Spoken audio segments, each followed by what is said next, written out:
I wanted to add something. हाँ Can I? Thank you. What Mr. Chandrasekhar had actually mentioned, that conditioning, lots of experiments have been done. Sir Yeah, lots of experiments have been done. On that basis, what he is saying is, I think, hold firmly ground. हाँ So his statements have a great validity. And about mysticism, when it was mentioned little later, mysticism again has got its own reality. We may not discuss here in this particular forum, that's a separate issue. However, we cannot dismiss of that particular matter as though it is nothing. There are certain experiences which are very much subtle and which can be perceived only after acquiring a certain state. Natural We need not discuss. Similarly, there are questions, for example, like if everybody is of the same kind, if the society is in, man is living in harmony with nature in the most, ideal sense of the term. Let's say we achieve that utopia experimentally in a thought experiment. And then what do we do is that we imagine what will be our status as a single unit, as a human being. There will be lots of challenges because there will be lots of problems, and obviously those problems needs to be solved. So I don't think that there will be variegated tasks assigned to people, or they will take upon themselves newer responsibilities, because challenges are also going to be very, very different, which we cannot probably imagine. So when man's absorption is there in some activity, I don't think there is any boredom. So there is no place of boredom. If we move from a non-ideal society towards an ideal society, we cannot say that it will lead to boredom. That is what I felt. However, I feel very strongly that there is a need to understand the work which has been done by the neuroscientists. Because, for example, brain is the processor, that is all, of the information. And the decider is somebody else. That is correct, I do not know in what form you are going to define it further. I cannot conceive it at this particular moment. However, I would like that if we can go back to the concept of consciousness, then our problems will be sorted out. That is all what I feel. ठीक बढ़िया Thank you, sir. करेंगे उसको बात करेंगे हाँ जी हाँ जी मेरा एक सवाल है कि चलवेली जरा कुर्सी ठीक करना मतलब दो भाई हैं, दो बच्चे हैं, हाँ जी एक ही परिवार में जन्म लिया, हाँ जी उनको संस्कार एक से मिले, उनको वातावरण भी एक सा मिला, उनको टीचर भी एक से मिले, उसके बाद दोनों के कार्य एकदम विपरीत होते हैं, एकदम कुछ साधु वृत्ति कह सकते हैं, कुछ शैतान वृत्ति कह सकते हैं। तो ये सब रहस्यवाद मतलब क्या है ये सब?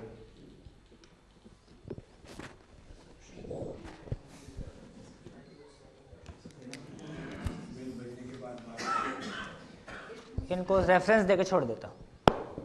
किसी भी आदमी को डिफाइन करने के लिए किसी आदमी की वर्तमान स्थिति को परिभाषित करने के लिए 3 शब्द हैं। संस्कार, वातावरण, अध्ययन।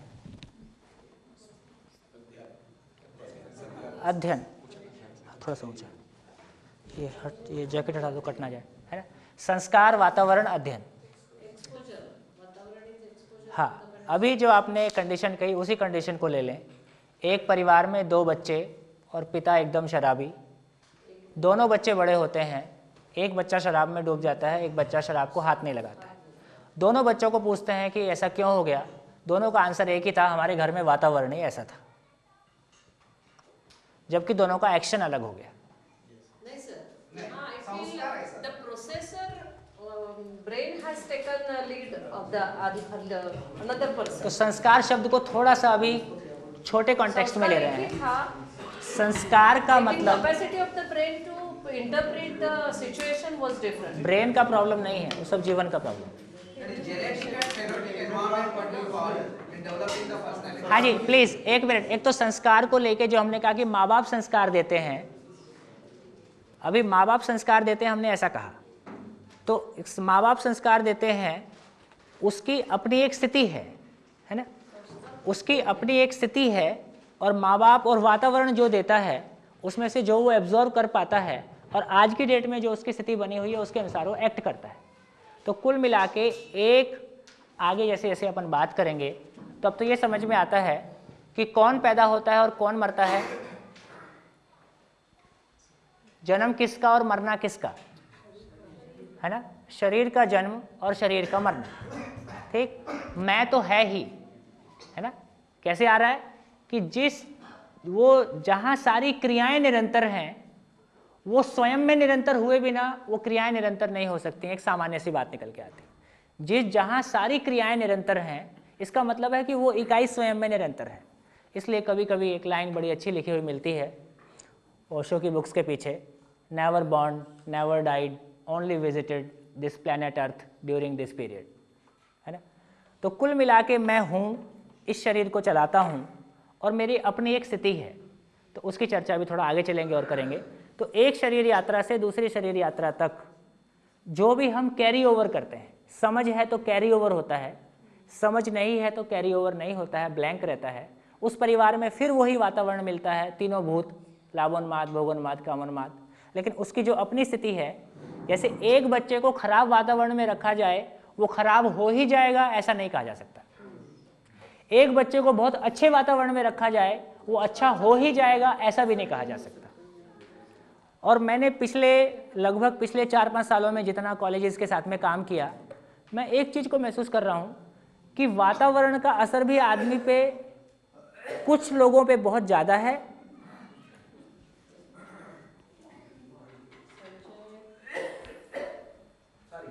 ना वेलकम, कुछ लोगों पे वातावरण का असर ज़्यादा है, कुछ लोगों पे वातावरण का बहुत मिनिमम असर है। उसी कॉलेज के हॉस्टल में रहते हुए वो शराब नहीं छूते हैं, वो भी उस तरह से शामिल नहीं हुए हैं, जबकि उनके लिए पूरी अपॉर्चुनिटी अवेलेबल है। तो मूल में आदमी का जो स्वयं का संस्कार है, उसके भीतर का जो ड्राइविंग फोर्स है ना, जो मैं है, ये अपने आप में एक अलग चीज़ है। इसलिए अब यहाँ पे जो बात आई कि मैं का होना अपने आप में एक इंडिपेंडेंट फिनोमिना है, शरीर का बनना माँ बाप के संयोग से गर्भ में होने वाली एक घटना है, दोनों के साथ साथ होने का नाम मानव है।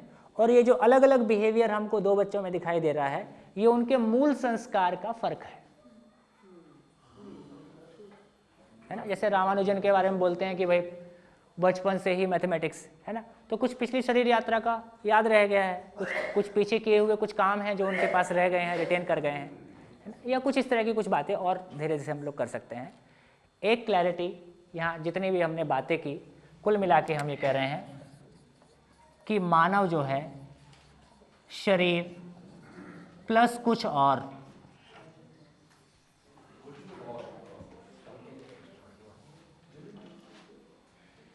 है ना, और ये कुछ और जो है बहुत महत्वपूर्ण है, कुछ और या ज़्यादा ही कुछ और है। ये चाहे शरीर को पटरी पे रख दे, है ना, चाहे उसको खिलाए कि नहीं खिलाए, टोटल डिसीजन मेकिंग चाहे दूसरों से प्रभावित होकर हो रही है, चाहे स्वयं के प्रभाव से हो रही है, डिसीजन मेकिंग यहाँ पे हो रही है।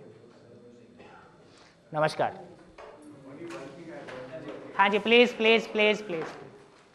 With regard to the question which was asked by Satyaprakash ji, what I felt is that sometimes there are certain physiological differences, because now recently they have found that the people who consume alcohol, for example, alcohol, people who consume alcohol, they have a certain defect in their metabolism, and therefore they take so that alcohol finally gets converted to starch and then to sugar. This is the metamorphosis which takes place in the body. So probably because there is a deficiency of some kind in the metabolic process, and therefore they have a lot of craving for consuming alcohol. So sanskars may be good, and even money may not be there, but still a boy who is growing up can be the victim of this kind of tendency. So these are multifarious factors. I think they need to be evaluated and understood separately. Thank you. सुबह से lunch तक की चर्चा में एक एक line में जो जो बिंदु पहुँचे हैं, एक बार फटाफट उसको बोल दिया जाए। माइक आपके सामने है ही। शुरुआत समझदार आदमी को परिभाषित करने से हुई थी। कि जो खुद बिना गिले शिकवे के रहता है और दूसरों के साथ स्नेहपूर्वक संबंध ठीक करने के लिए सक्षम रहता है, और उसके बाद कल्पनाशीलता एवं कर्म स्वतंत्रता के आधार पर पुरुषार्थ को परिभाषित किया गया। ठीक है। फिर हमने देखा कि किस तरह से बहुभोग और अतिभोग कुछ लोगों का, अधिकतर लोगों की असुरक्षा और गरीबी का कारण बनता है। चाहते सभी हैं, सबको उपलब्ध नहीं है, बस इतनी बात है। और इसके बाद अर्थशास्त्र, मनोविज्ञान और समाजशास्त्र पर एक संक्षिप्त चर्चा हुई। फिर मानव की मूलभूत आवश्यकताएं और अवस्था, धर्म, विभिन्न अवस्थाओं का जो धर्म है ठीक, वो देखा गया। और कोई बुलेट्स में? मैं और शरीर ये एक दूसरे से अलग है, तो ये दोनों को कैसे जुड़ा जाए, कौन किसके ऊपर ज़्यादा प्रभावशाली हो सकता है, होता है, वर्तमान स्थिति में क्या है और क्या होना है, इसके लिए समझदारी से क्या काम लेना चाहिए, इस दिशा में अब हम आगे चल रहे हैं। बड़े बड़े, हाँ जी, हाँ जी, आगे। जो भी सुख या दुख होता है वो सबको जीवन ही भोगता है, मैं ही भोगता है।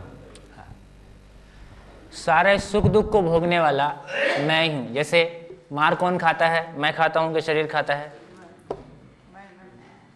मैं ही खाता है ना। शरीर उसमें माध्यम बनता है, पड़ती मैं कोई है। तो कौन देखता है? मैं देखता हूँ, माने आंखें देखती हैं कि मैं देखता हूँ? कैसा कहें?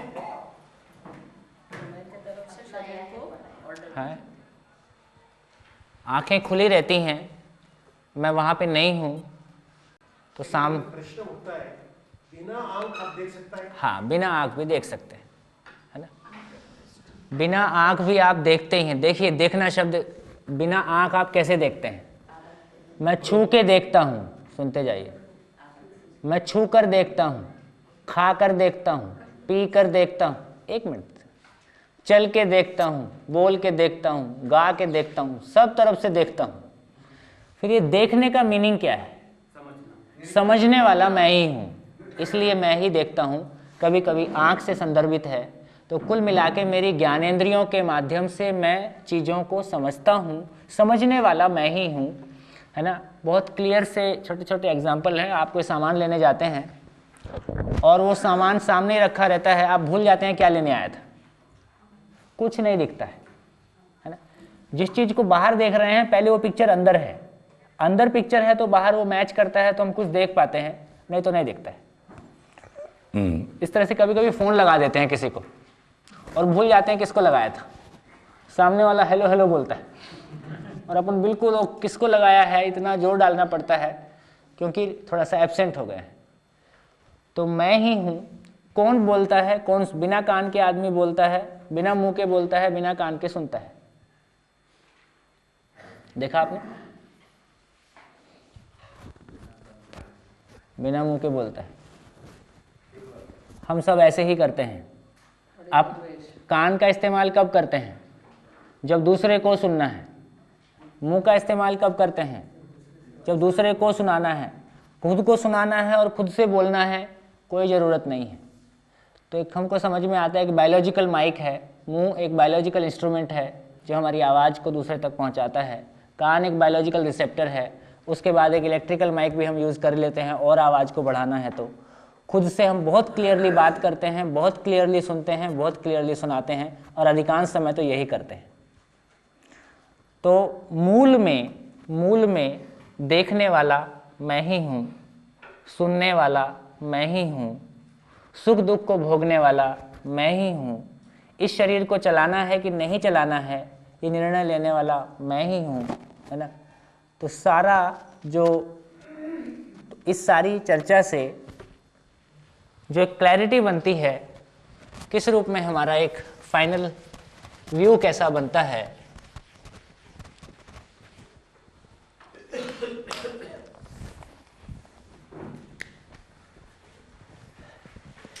एक तो ये समझ में आया कि मानव शरीर और जीवन का संयुक्त साकार रूप है।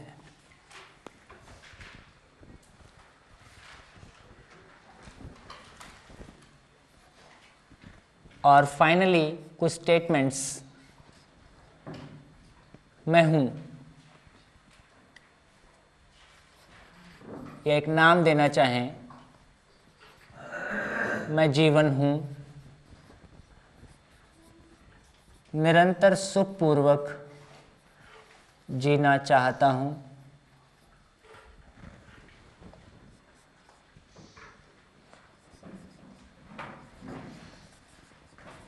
समाधान पूर्वक सुखी होता हूं, समाधानित होने के लिए शरीर एकमात्र विकल्प है।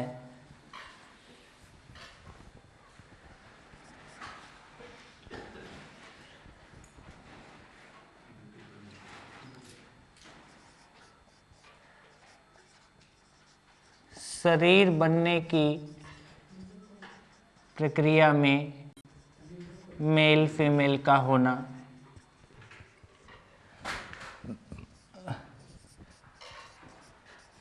शरीर को बनाए रखने के लिए उत्पादन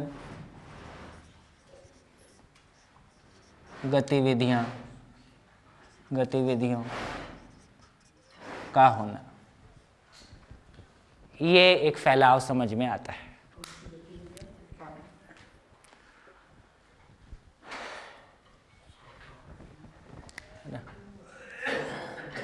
समाधानित होने के लिए मैं शरीर को चलाता हूँ।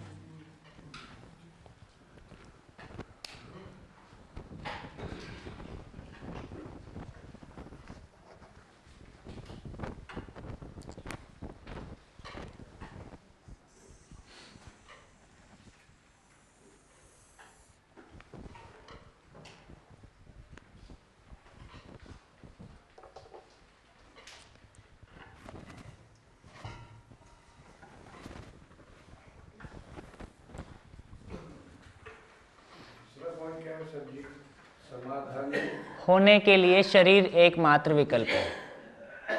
शरीर is a instrument to attain the right understanding, only instrument. समाधानित होने के लिए मैं शरीर को चलाता हूँ।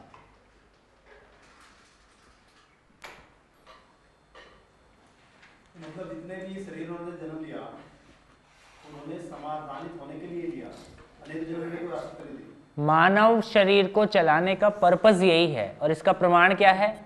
यदि ऐसा मैं नहीं कर पाता हूं तो अतृप्त बना रहता हूं। पशु शरीर चलाने तक मामला सीमित है।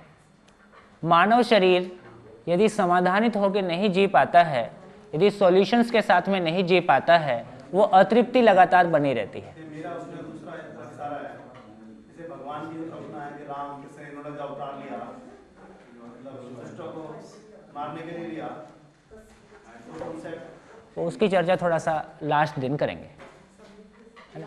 ईश्वर, भगवान, इन सब पे आखिरी दिन बात करेंगे। हैं?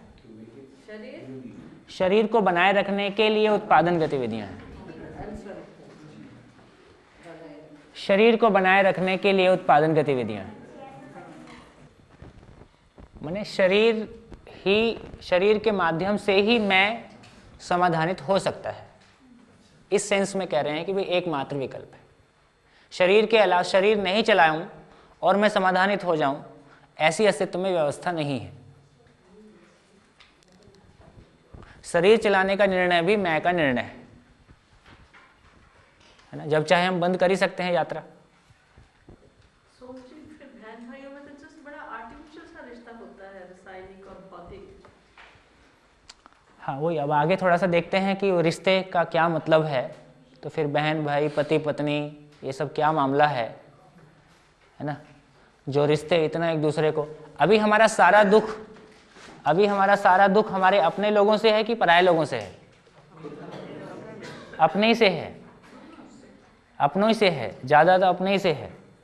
ये अपने हमने सुख पाने के लिए बनाए थे कि दुख पाने के लिए? सारा रिश्ते, सारे संबंध जो हम निर्वाह करते हैं वो हम सुख पाने के लिए निर्वाह करते हैं, सुख पाने के लिए किसी को अपना पहचानते हैं कि दुख पाने के लिए? इसका मतलब कहीं कोई भारी मिसिंग है, कहीं कोई भारी गैप है। Major wars are fought by others and not by the near ones. नहीं, अब हम रोजमर्रा की जिंदगी को देखें अपनी को, रोज तो वॉर नहीं हो रही है, रोज तो घर ही में वॉर हो रही है। यस, हाँ, फीलिंग ऑफ रिलेशनशिप में जो एक्सपेक्टेशन है वो पूरा नहीं हो पा रहा है, उसको देखते हैं। The problem is with the relationship or expectation of the relationship. आ रहे हैं हम लोग, फैमिली पे आ रहे हैं, सब बात करेंगे वहाँ पे। हाँ जी, तो ये एक कॉन्टेक्स्ट क्लियर हुआ। मैं हूँ और निरंतर सुखपूर्वक जीना ये मेरी चाहना है, इसमें कुछ नहीं किया जा सकता। It is like this only.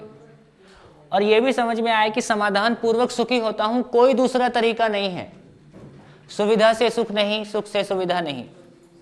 हाँ जी मैडम, समाधानित होने के लिए शरीर एकमात्र विकल्प है, ये समझ में आ रहा है और क्लियरली समझ में आएगा।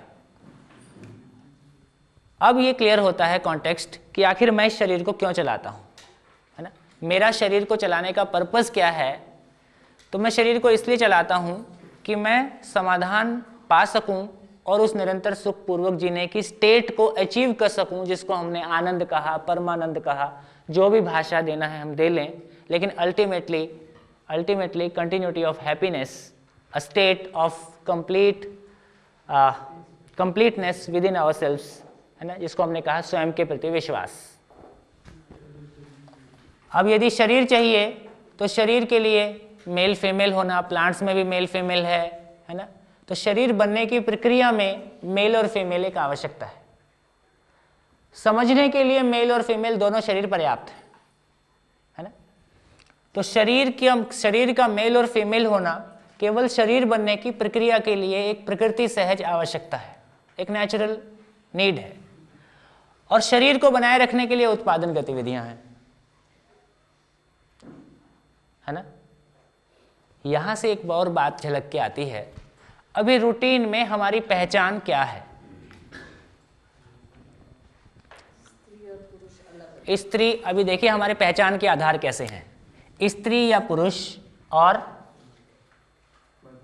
हाँ जी पद, आप क्या करते हैं, ये हमारी सबसे बड़ी पहचान है ना। आप क्या करते हैं, तो बाकी तो और धर्म संप्रदाय उनको छोड़ दीजिए, लेकिन मैं जिस पॉइंट पे कहना चाह रहा हूँ कि मानव होना मेरी कोई, जबकि मेरी ये जो पहचान है ये कोई स्थायी हो कि अस्थायी हो, ये स्त्री पुरुष के रूप में मेरी पहचान होना, इसमें स्थायित्व नहीं है। पद के रूप में मेरी पहचान का स्थायित्व नहीं है।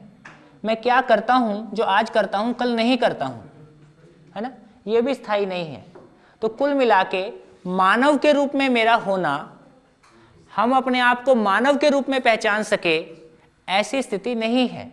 हम अपने आप को, हम मानव को स्त्री के रूप में पहचाने, पुरुष के रूप में पहचाने, इंजीनियर के रूप में, डॉक्टर के रूप में, गोरे के रूप में, काले के रूप में, अमीर के रूप में, गरीब के रूप में, हम मानव को मानव के रूप में पहचाने, वो पैरामीटर्स है ना, वो पहचान, हम अपने की एक अपनी स्थायी पहचान चाहते हैं। मैं क्या चीज़ हूँ, मैं इसको पहचानना चाहता हूँ, मैं मानव हूँ इसको पहचानना चाहता हूँ। वो पहचान पकड़ में नहीं आती है, कुछ और ही पकड़ में आता है जो स्थायी नहीं है, जिसकी कंसिस्टेंसी नहीं है, स्टेबिलिटी नहीं है। इसलिए हमेशा एक इनसिक्योरिटी बना हुआ है, क्या चीज़ स्थायी है और क्या चीज़। एक और चीज़ है जो हम सब लोगों में एक दूसरे में एक समानता को ढूंढते हैं। ट्रेन में जा रहे हैं, हम उम्र मिल गया थोड़ा ठीक लगता है, अपने ही शहर का मिल गया और ठीक लगता है, अपनी ही भाषा बोलने वाला मिल गया और ठीक लगता है। कहीं ना कहीं एक समानता को ढूंढने का हमारा एक नेचुरल टेंडेंसी है ना, समानता को ढूंढने का हमारा एक नेचुरल टेंडेंसी है। अब यदि समझ में आता है तो कितनी समानता है, लोग समानता के रूप में देखें, मानव का मूल चाहत एक, पूरी धरती पे मानव का मूल चाहत एक, मानव लक्ष्य समाधान, समृद्धि, अभय, सहअस्तित्व सबके लिए एक।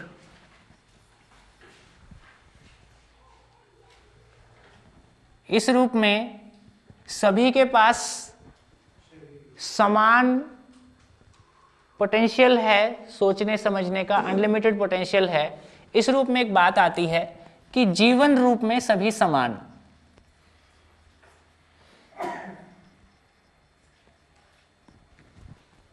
कोई फर्क नहीं है।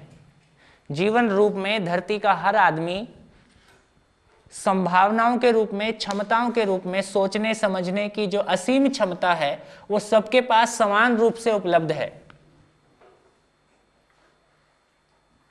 ना?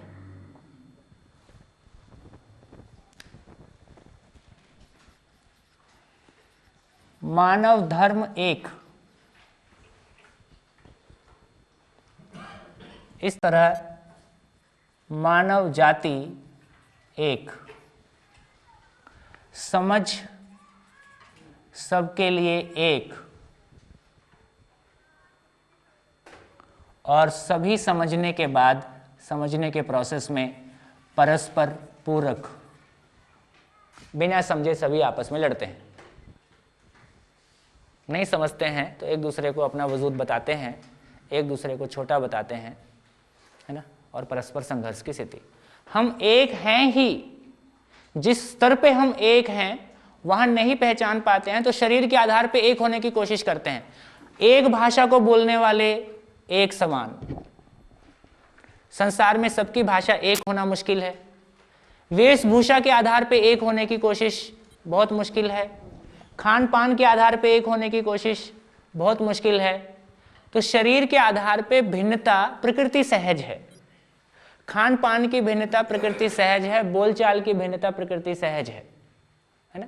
वो रहेगी हमेशा।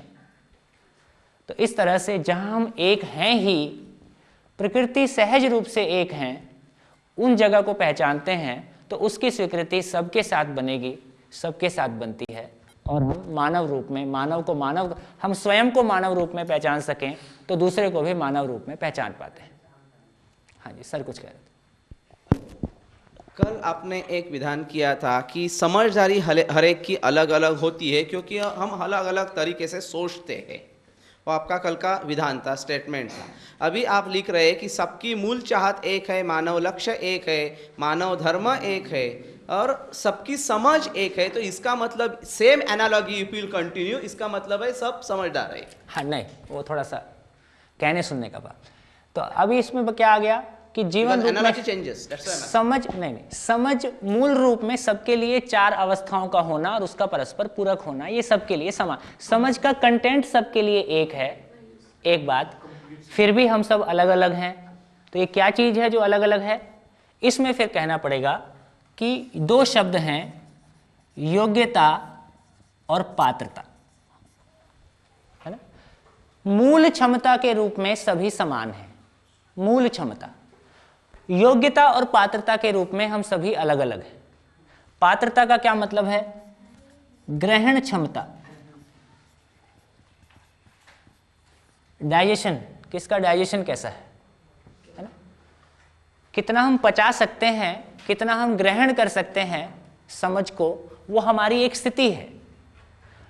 जितना ग्रहण करते हैं उसके अनुसार हम व्यक्त होते हैं। जीना, कार्य और व्यवहार, वो हमारा जीना है। यदि अभी पूरा नहीं होगा समझ तो जीने में फिर कहीं ना कहीं कमी दिखाई देती है। जो कमी दिखाई देती है उससे हमारी पात्रता फिर बढ़ती है। हम और चीज़ों को व्हाट नेक्स्ट और समझते हैं तो उससे हमारी योग्यता और बढ़ती है। जी तो कंटिन्यूअसली रही ही है। तो योग्यता से पात्रता, पात्रता से योग्यता, till we achieve our full potential। है ना।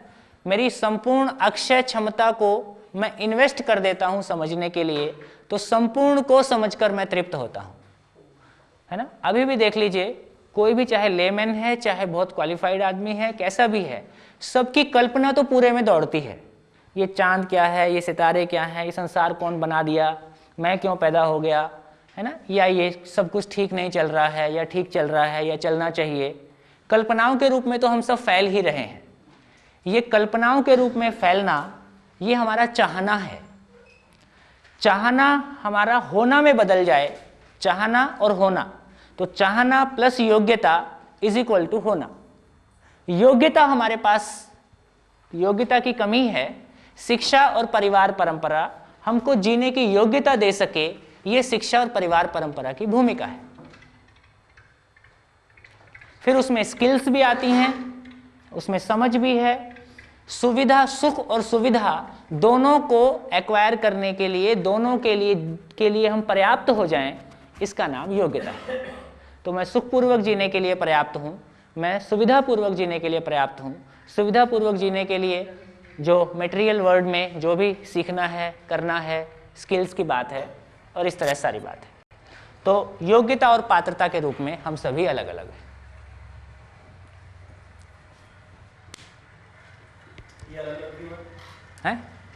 अलग अलग इसलिए हैं, ये बड़ा अच्छा क्वेश्चन है, कि सभी में कल्पनाशीलता और कर्म स्वतंत्रता का होना।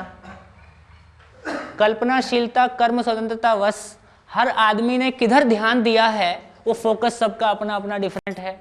वो किस परिवार में पैदा हुआ, किस परंपरा में पैदा हुआ, उसके बाद उसने अपना फोकस किधर रखा।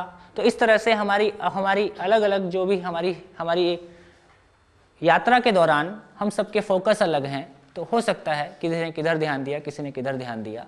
इस तरह हमारी योग्यता, पात्रताएं, हमारी कल्पनाशीलता हमारे पास, कल्पनाशीलता और कर्म स्वतंत्रतावश हमारी योग्यता, पात्रता भिन्न है। नहीं, मान लो एक सा वातावरण मिले बिल्कुल, तो भी मेरी कल्पनाशीलता तो डिफरेंट है ना। उसी वातावरण में मैं क्या परसीव करूंगा वो आपसे अलग हो सकता है। मैं क्या ग्रहण करूंगा वो आपसे अलग हो सकता है। तीन बातें कहीं, संस्कार, वातावरण, अध्ययन। तो वातावरण यदि सेम भी है तो अपने संस्कारों के कारण हम उसमें से जो अध्ययन करते हैं, जो निष्कर्ष लेते हैं, वो अलग अलग निष्कर्ष ले सकते हैं। इस तरह से हम सबकी एक इंडिविजुअल जर्नी है ना। सबकी यात्रा अपनी मौलिक है।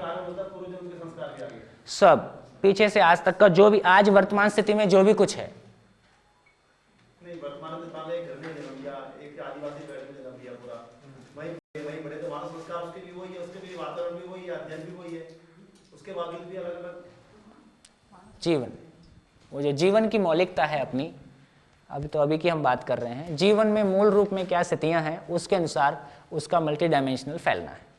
अपने फैलने में कुछ भी, फिर कितने भी आयाम कोण में आदमी फैलता है। ये एक स्टैंड, यहाँ तक एक यात्रा हमने की। तो हमने अपनी पूरी यात्रा में मानव को समझने का प्रयास किया।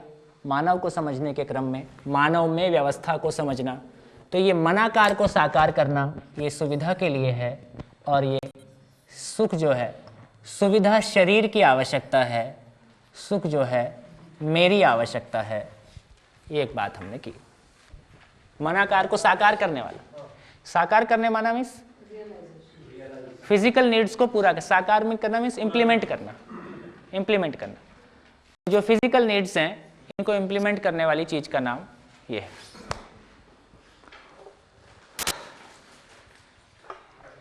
अब हम लोग ये जीवन क्या है और कैसे फंक्शन करता है, कैसे काम करता है, इस तरफ आगे चलते हैं।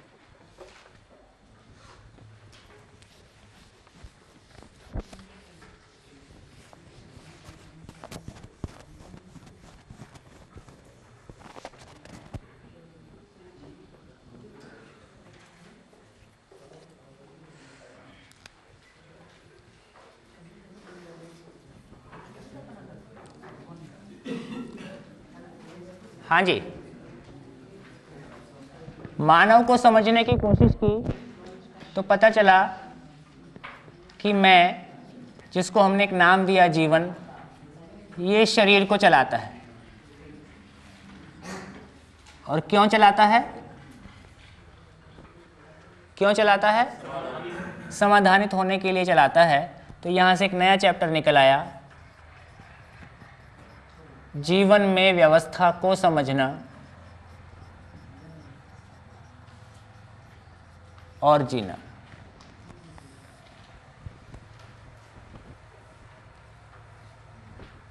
ठीक, तो दो मॉडल में इसको लेके चलेंगे।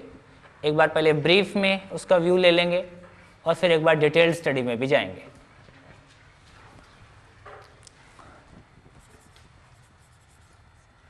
इच्छा क्या चीज है? इच्छा, इच्छा हमारे सुखी होने के आधार,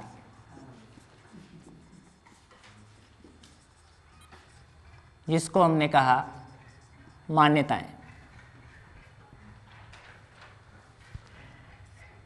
जैसी हमारी कंडीशनिंग है अभी वर्तमान में,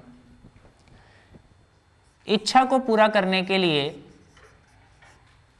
विचार, विचार मीन्स कैसे पूरा होगा, क्या करना है ना, उसके फाइन डिटेल्स को वर्कआउट करना। और फाइनली सुख की आशा में एक निर्णय लेना, हाँ ऐसा करना है, एक डिसीजन। और जो भी डिसीजन लिया उसके बाद क्या होना है? इम्प्लीमेंटेशन। क्या होना है इम्प्लीमेंटेशन में? या तो कार्य, संसार का हर आदमी दो ही काम करता है, कार्य और व्यवहार, तीसरा कुछ कर ही नहीं सकता है। कार्य और व्यवहार, ठीक। अब एक एग्जांपल ले लें। एक इच्छा, क्या इच्छा? क्या इच्छा ले लें?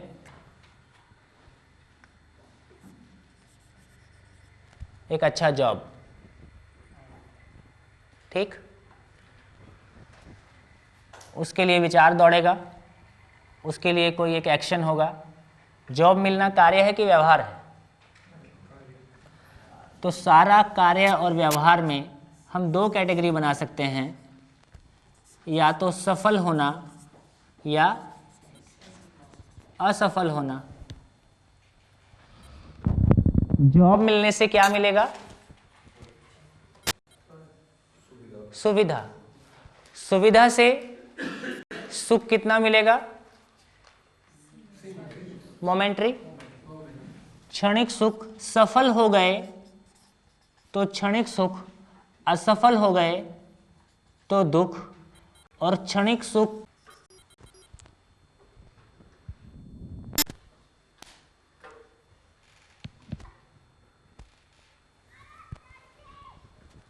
है ना?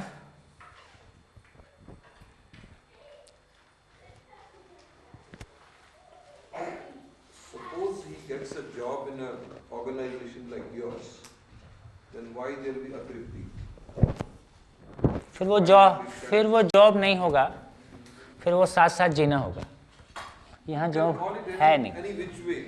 ठीक है, It was to satisfy his needs. Right.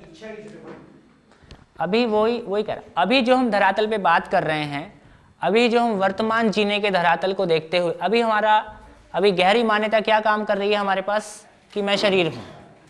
यदि मैं अपने आप को शरीर मानता हूँ तो मेरी सारे आधार कैसे होने वाले हैं? फिजिकल लेवल पे, है ना? तो सारी बातें आगे करेंगे ही अपन। आपकी बात ठीक है, आपकी बात ठीक है, यू आर करेक्ट। मैं इन एग्जाम्पल से कुछ निकलेगा यहाँ से, है ना?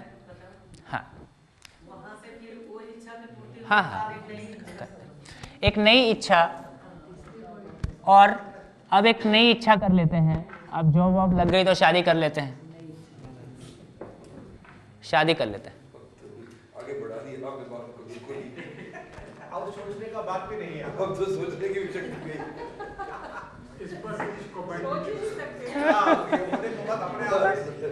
फिर तो सब शादी को लेके जो हमारा वर्तमान व्यू है, हम बात कितनी भी करें आत्मा आत्मा का मिलन, कुल मिला के वो काफ़ी फिजिकल है। और लास्ट में व्यवहार बहुत कम है, वो कार्य ही बचता है, और उससे जो मिलने वाला मामला है वो क्षणिक ही है और अतृप्ति और एक नई इच्छा।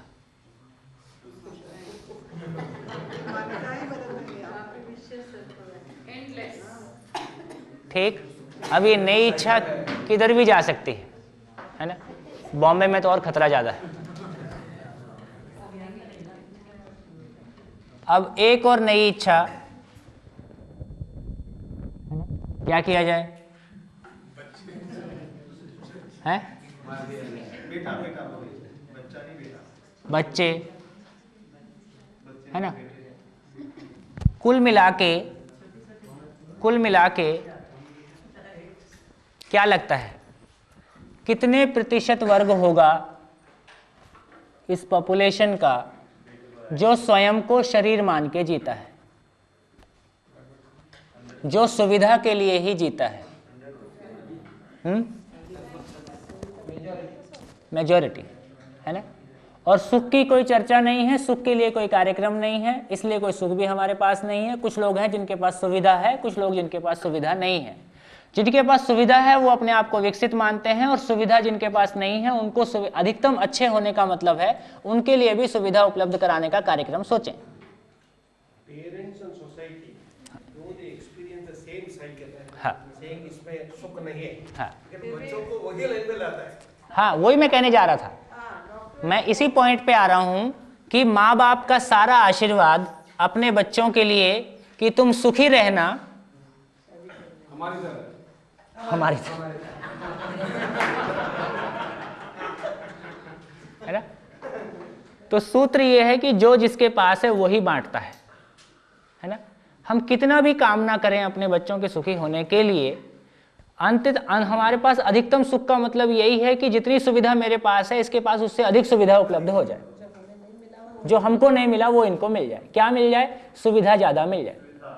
ठीक, तो ये जो पूरा एक पैराडाइम है, इस पूरे पैराडाइम में अंततः यदि हम सफल भी हो गए तो भी अतृप्ति, और इस अतृप्ति के फल में एक नई इच्छा, एक इच्छा को पूरा करने के लिए 5 या 10 साल, और यूं ही जिंदगी तमाम होती है।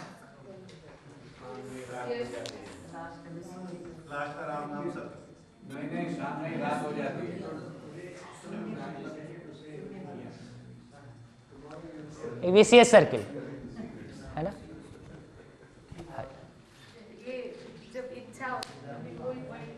हाँ जी, प्लीज। आपने बताया कि एक हाँ इच्छा जी। के बाद दूसरी नई इच्छा, इसके बाद वो जो एंडलेस प्रक्रिया है वो थोड़ा सामान और सम्मान से जुड़ी हुई लगती है। ऐसा मुझे वो लगा ही। है दैट है ही। यहाँ पर मैं मेरी बात करती रही। यहाँ एक मिनट, थोड़ा सा 1 मिनट इंटरप्ट कर दूं। देखिए, मैं यहाँ पे फिर वो पॉइंट लेके थोड़ा सा आपस में बातचीत में, यहाँ फिर से अपन उस बात को जो भी कहना है अपन सामने इसमें शेयर करें। यहाँ वो अतृप्ति, जैसे अपन पहले भी चर्चा किए कि ये सबको पता है कि मटेरियलिस्टिक चीज़ों में अतृप्ति है, क्षणिक सुख है, लेकिन एक गजब का भ्रम काम करता है कि इसमें अतिभोग और बहुभोग, इसको मिलाने से ये परमानेंट हो जाएगी या ये कंटिन्यूअस हो जाएगी। ये गजब का काम करता है। क्वांटिटी बदलने से, क्वांटिटी बढ़ाने से और वैरायटी होने से इसमें इसकी निरंतरता सुनिश्चित हो सकती है।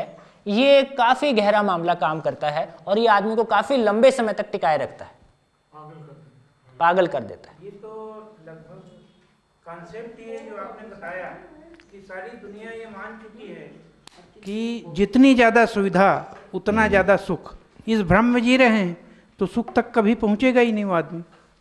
इसलिए प्रकृति का शोषण, इसलिए आदमी का शोषण, इसलिए पूरे धरती के 85% साधन को 15% लोग इस्तेमाल करते हैं।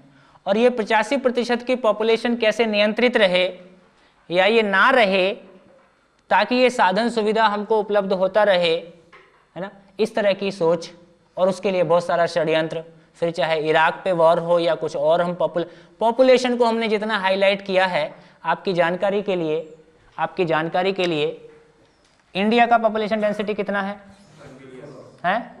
Population density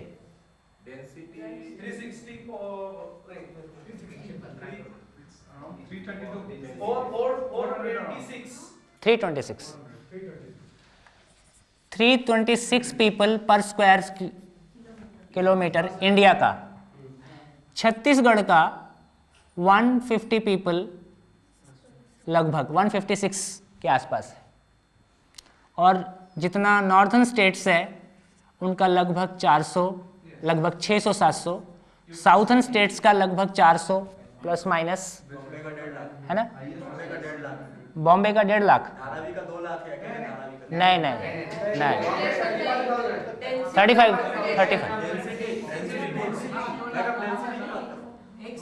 population density 1 square kilometre की बात। हाँ जी, चलिए मान ले, मुझको नहीं पता, आप ज़्यादा। हाँ जी, माइक आप लोग के पास, माइक आपके पास। जो आंकड़ा है ये 10 साल पहले का है, जो 91 की जनगणना थी उसका है। चलिए जाने दीजिए, कोई बात नहीं। ये आप नॉर्थन दिल्ली का लगभग, ईस्टर्न दिल्ली का 28,000 लोग पर स्क्वायर किलोमीटर, बॉम्बे का लगभग आप 35 बोल रहे हैं, है ना। ये कुछ सामान्य डाटा। अंडमान निकोबार 41 पीपल पर स्क्वायर किलोमीटर, और छत्तीसगढ़ में दंतेवाड़ा है, उसका भी लगभग 45 के आसपास है। तो एक तो ये बताता है कि छत्तीसगढ़ एक अंडर पॉपुलेटेड स्टेट है, और यहाँ वो सारी समस्याएं हैं जिनको हम पॉपुलेशन के कारण बताते हैं, है ना। तो एक तो पॉपुलेशन डेंसिटी किसी भी जगह की किसी दूसरे कंट्री के रेफरेंस में स्टैंडर्ड नहीं हो सकता है। जैसे आपकी जानकारी में है कि नहीं है, गंगा और यमुना के बीच का जो 2 आब का बेल्ट है, ये धरती का सबसे अधिक उपजाऊ इरिगेटेड समतल लैंड सबसे बड़ा है। भारत के पास पूरे विश्व का एग्रीकल्चर के लायक जमीन सबसे अधिक में से है, शायद चाइना से भी ज़्यादा या चाइना के आसपास, है ना। तो नेचुरल है कि 2 आब में पॉपुलेशन डेंसिटी बहुत ज़्यादा होने वाली है, क्योंकि उस ज़मीन में उनको सस्टेन करने के लिए कुल मिला के तो आदमी भोजन खा के ही रहेगा। तो किसी ज़मीन में लोगों की जनसंख्या का आधार उस ज़मीन, अब पहाड़ की पॉपुलेशन नेचुरली कम होने वाली है ना। जहाँ तो कुल मिला के वहाँ की भौगोलिक स्थितियाँ तय करेंगे कि वहाँ की जनसंख्या क्या होगी। अमेरिका की जनसंख्या हमारे लिए स्टैंडर्ड नहीं हो सकती, ठीक हो गया। इस तरह से भारत के विकास का मॉडल, भारत की तासीर और भारत की जो स्थिति परिस्थितियां हैं, है ना, मानसिकता है और जो सांस्कृतिक धरोहर है, उसके अकॉर्डिंगली डिजाइन होगा। अमेरिकन मॉडल हम यहाँ पे लागू नहीं कर सकते, है ना। तो 15% रिसोर्स जो संसार के 85% रिसोर्स को जो 15% लोग इस्तेमाल करते हैं, उसके हिसाब से यदि सभी उसी स्टैंडर्ड में जिए तो धरती के में इतना रिसोर्स ही नहीं है। तो विकास के इस तरह के बहुत सारे मॉडल, बहुत सारी चर्चाएं अंततः क्यों काम नहीं करती? क्योंकि जो पॉलिसी बनाने वाला है या यदि वो मानव के स्तर पे नहीं खड़ा है तो अपनी सुविधाओं को कम करने के लिए वो तैयार नहीं है ना? तो ये बहुत सारी बातें। फिलहाल वापस हम अपने कॉन्टेक्स्ट में लौटते हैं।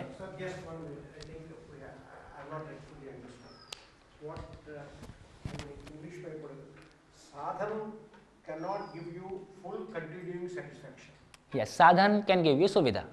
Suvidha will not give you continuing full satisfaction. Right. That there is no dispute about that. But does it imply that you will get satisfaction without sadhan? Not at all. I think most of the questions have come because of that. ऐसा कुछ confusion हो रहा है क्या? नहीं, मेरे को नहीं लगता ऐसा confusion. Nobody is saying that without sadhan you will get satisfaction. नहीं। Sadhan alone will not give you satisfaction. There is something more than sadhan. बिल्कुल, बहुत देखिए, मैं बहुत क्लियरली कह दूं कि यहाँ आवश्यकताओं को न्यूनतम करने की बात नहीं हो रही है। हमने बहुत क्लियरली कहा था कि चादर कम, जितनी चादर है उतना पैर बिल्कुल नहीं फैलाना है, जितना पैर है उससे 1.5 फीट ऊपर चादर रहना चाहिए, ऊपर भी ढक सके, नीचे भी ढक सके, है ना। तो हमको समृद्धि के साथ जीना है।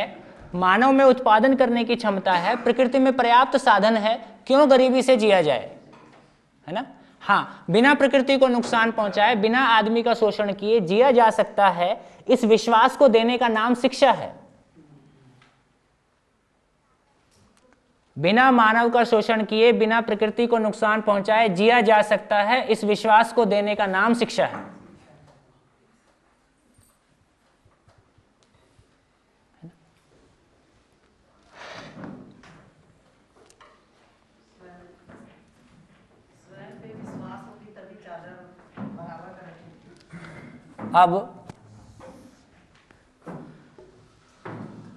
अब देखिए, One more thought, if you don't mind. हाँ जी please.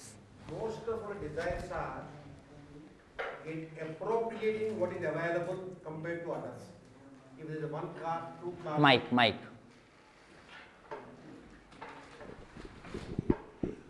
If you analyze most of the desires, desires the common desires, most of them are appropriating what is available more than proportionate.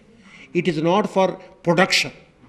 As long as the desire is for increasing the production and sharing it, you will not be creating that type of animosity with others. Production ज़्यादा हो जाएगा तो उसमें share जाए तो तकलीफ नहीं है. Have I communicated? मेरे को Be careful, be careful.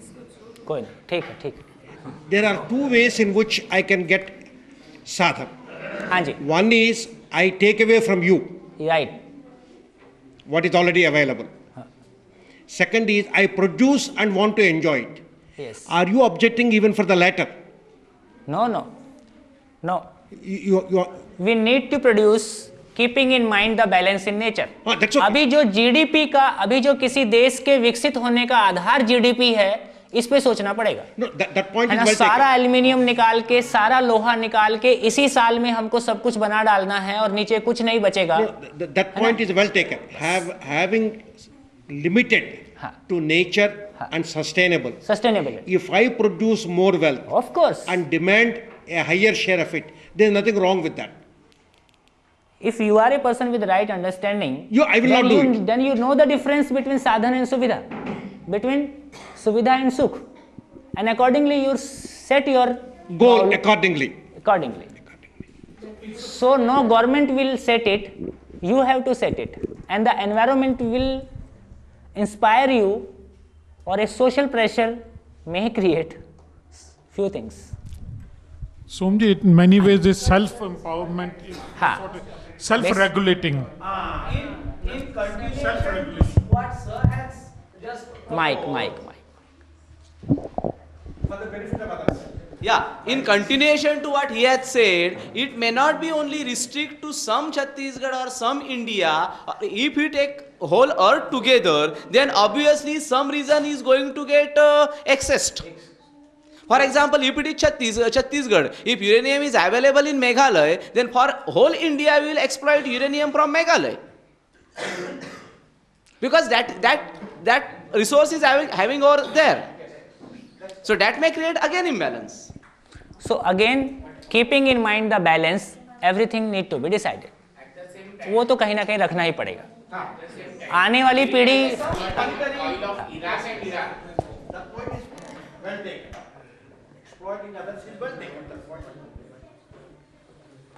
Right. अभी थोड़ा सा और आगे चलें। हाँ, आगे बढ़े। कोई इच्छा हमारे भीतर गड़बड़, संजय जी,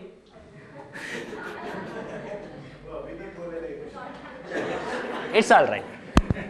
अब मैं बीच बीच में थोड़ा छेड़ने का अधिकार तो मेरे पास रहना चाहिए ना। नहीं, no sorry, it's all right. हमारे भीतर कोई इच्छा गलत आती है तो हमको कैसे पता चलता है?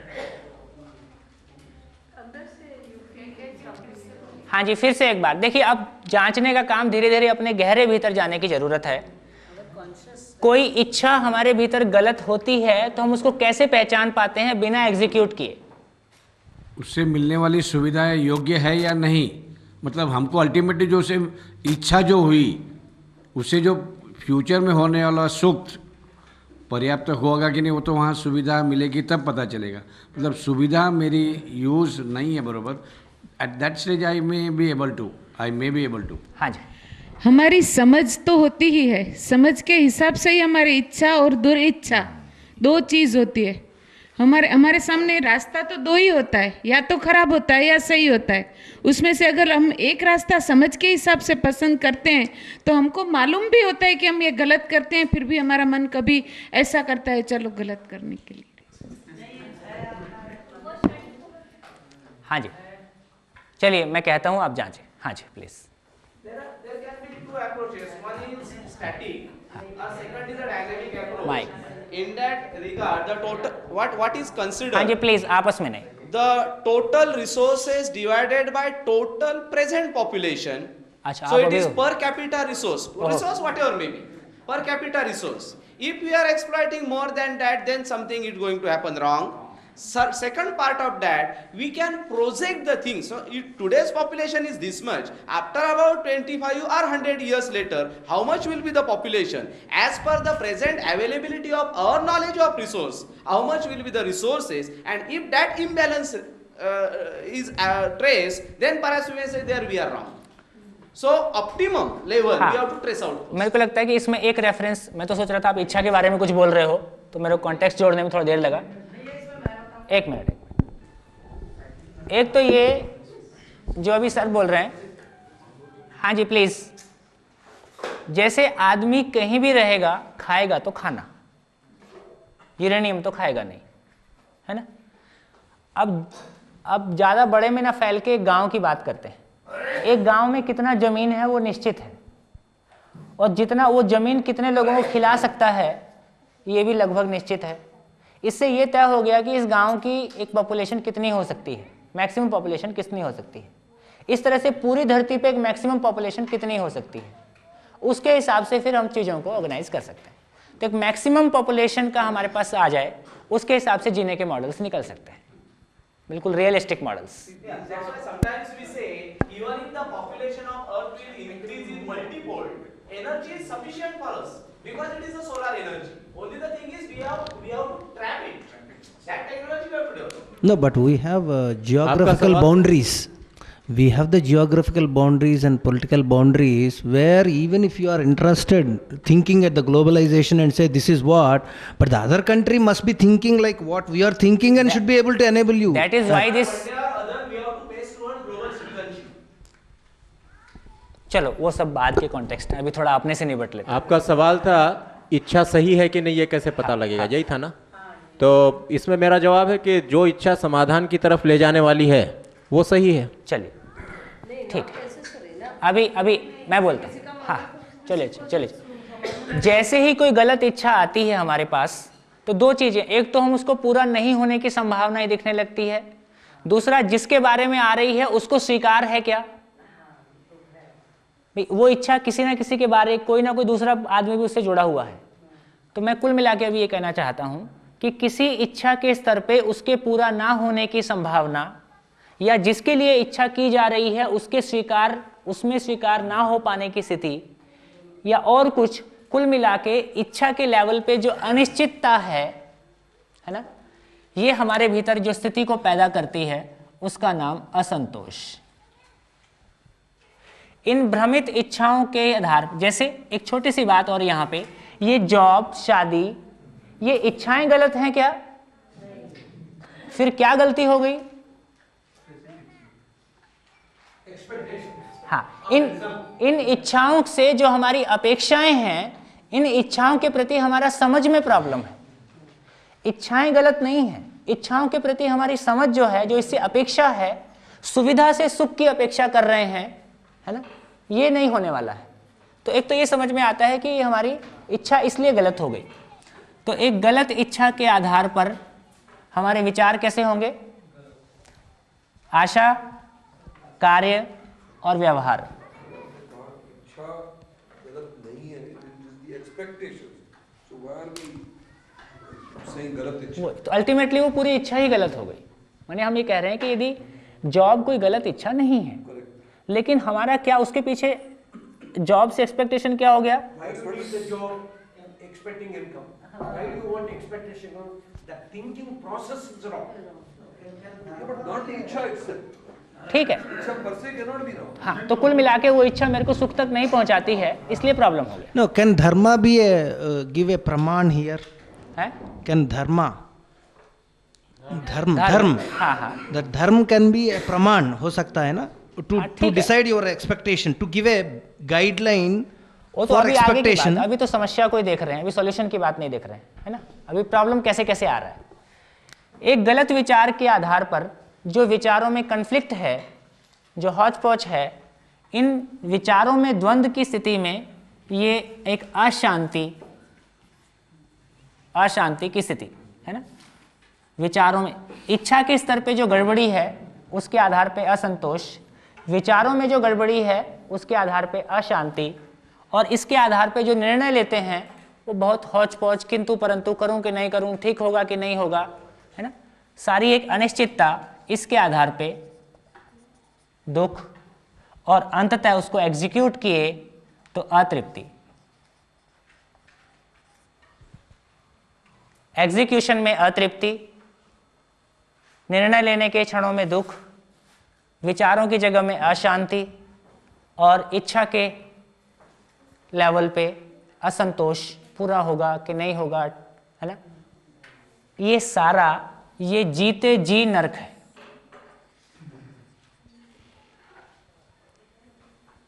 नरक है। हाँ जी, समझ तो सकती हूँ, पर आपने बताया कि हर इच्छा का संबंध मानव से, मानव के साथ जुड़ा हुआ है, और उसके बाद हमें ये तय करना है कि इच्छा सही है या गलत है। तो मेरे माइंड में ये बात, मेरे को आपको थोड़ा क्लेरिफिकेशन मैं चाहती हूँ कि मान लो मानव का मानव के साथ नहीं, कोई जड़ वस्तु के साथ ऐसा रिश्ता बांधने का है, वो सही है या गलत है? वो मुझे कोई पुस्तक ऐसी है कि जो मेरे पढ़ने के लायक है ही नहीं, या तो कोई फिल्म ऐसी है जो मेरे देखने के लायक नहीं है, फिर भी मेरा दिल बार बार वही करने को करता है। दैट व्हाट है। ठीक है ना। तो कुल मिला के मानव का मानव के साथ, मानव का प्रकृति के साथ, जहाँ भी झंझट आता है वो हमारे कहीं ना कहीं रिफ्लेक्स में आता है कि ये कुछ तो इसमें गलत है ना। उसकी और डिटेल्स में अपन आगे चल ही रहे हैं, है ना। अभी हाँ जी, प्लीज़ प्लीज़, है ना। तो ये एक स्थिति बन गई। सॉल्यूशन क्या है? नई इच्छा की सही इच्छा?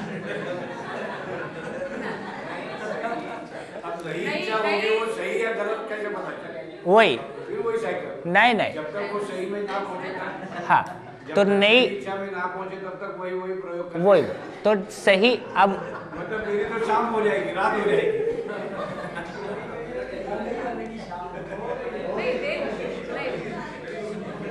अगर नई इच्छा के बाद हमको मालूम है कि पहली इच्छा गलत है और दूसरी भी गलत, तीसरी भी गलत, तो वो मानव को क्या कहा जाता है, वो सोमवार डिसाइड करेंगे। नहीं, अब यहीं पे बात आती है कि समझ कर करना या करके समझना, है ना। अभी हमारा सारा जिंदगी हिट एंड ट्रायल में जाता है, हम किसी ना किसी को फॉलो कर रहे हैं, कुल मिला के सुविधा से सुख पाने की कोशिश कर रहे हैं। अब हमको समझ में आता है कि मैं एक जीवन हूँ, शरीर को चलाता हूँ, है ना, मैं समाधान से सुखी होता हूँ, है ना, शरीर के लिए सुविधा चाहिए, दोनों के बीच तालमेल कैसा बनेगा, ये मेरी क्लैरिटी बनता है। तो इसके अनुसार मेरा, तो नई इच्छा हो कि सही इच्छा हो? सही इच्छा हो, विवेक पूर्वक इच्छा हो, विवेक। तो सही इच्छा यहाँ सही होते ही विचार सही, आशा सही, कार्य सही, व्यवहार सही। सही इच्छा की पहचान की सही इच्छा को करते ही वो जिसके लिए कर रहा हूँ उसको भी स्वीकार होती है, मुझको भी पूरी तरह से स्वीकार होती है, उसको पूरा होने की संभावना भी मुझको दिखने लगता है।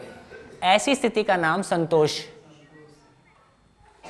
स्वयं को स्वीकार, जिसके लिए कर रहे हैं उसको स्वीकार, सबको स्वीकार, है ना, और उसके पूरा होने की संभावना हमको दिखने लगती है, ये संतोष। ऐसी सही इच्छा के आधार पर जो विचार होंगे वो परस्पर पूरक होंगे या उसमें द्वंद्व होगा? पूरक विचारों के आधार पर जो स्वयं में स्थिति बनी, शांति, और ऐसे सही विचारों के आधार पर जो निर्णय होंगे वो सुस्पष्ट होंगे, और ऐसे के आधार पर, कार्य के आधार पर परिवार में समृद्धि, और व्यवहार के आधार पर संबंधों में उभय तृप्ति और एक तृप्ति की नम्रता। यही स्वर्ग है। आप सभी जीते जी स्वर्गवासी हो जाएं, इसके लिए शुभकामनाएं। मरने के बाद पता मिलेगा किसको पता? जीते जी मिले तब कुछ बात है। हो गया? बढ़िया, स्वर्ग में पहुंच गए सब, है ना? तो क्या सूत्र निकला? ना समझी से नर्क, समझदारी से स्वर्ग, इसी धरती पे जीते जी। ना समझी से नर्क, समझदारी से स्वर्ग, पीछे पीछे ये ठीक नहीं, वो लोग स्वर्ग जाने के लिए देखता है। हाँ ऐसा है ना? ना समझी से नर्क, समझदारी से स्वर्ग, जीते जी इसी धरती पे।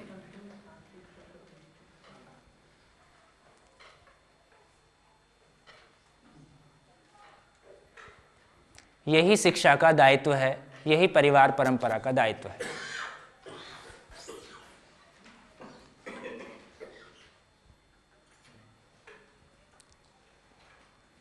बढ़िया,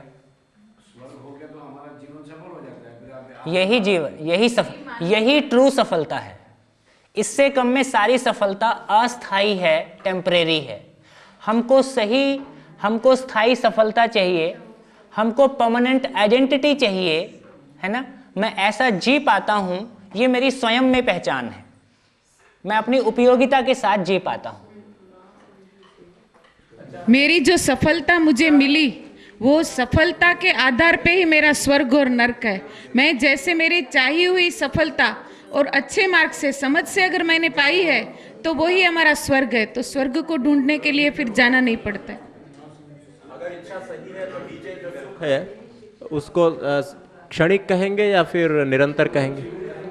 फिर वो कहेंगे, वो जो नीचे लिखा।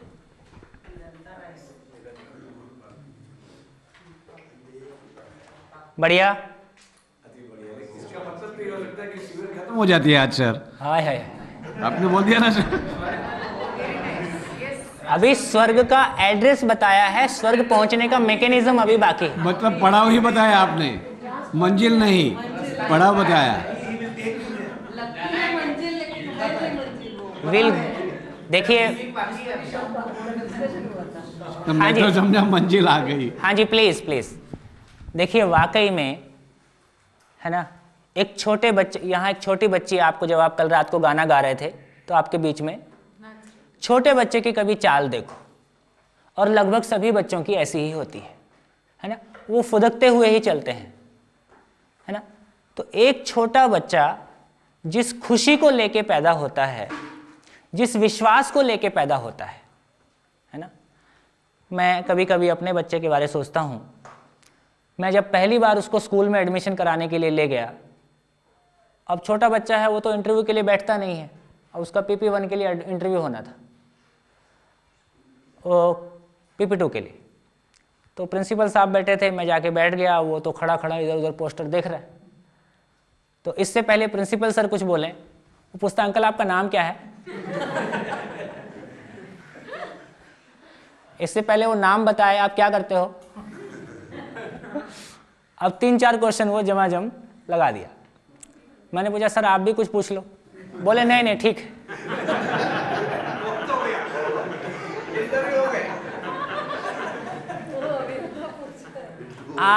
आज वही बच्चा है जो प्रिंसिपल के नाम से डरता है, शिक्षा के नाम से डरता है ना? कहीं ना कहीं माँ बाप उसको शिक्षा के लिए प्रेशराइज भी करते हैं, है ना? और जो कॉन्फिडेंस लेके वो स्कूल के दरवाजे में घुसा था, वो वहीं कहीं छूट गया है, और बहुत सारा इन्फीरियरिटी कॉम्प्लेक्स अलग अलग चीज़ों के नाम पे वो ढोता है। और मैं रात और दिन शिक्षा की बात करता हूँ, ठीक? के बच्चे अपने पास नहीं पढ़ते हैं तो नहीं नहीं, वो नहीं कह रहा हूँ मैं, कुछ और कह रहा हूँ मैं। अरे वो भी नहीं कह रहा हूँ, सुनते नहीं हैं, है ना? तो इससे एक बात समझ में आती है कि जैसे जैसे बच्चे की उम्र बढ़ती है, उसके ऊपर वातावरण का प्रभाव बढ़ता है। वो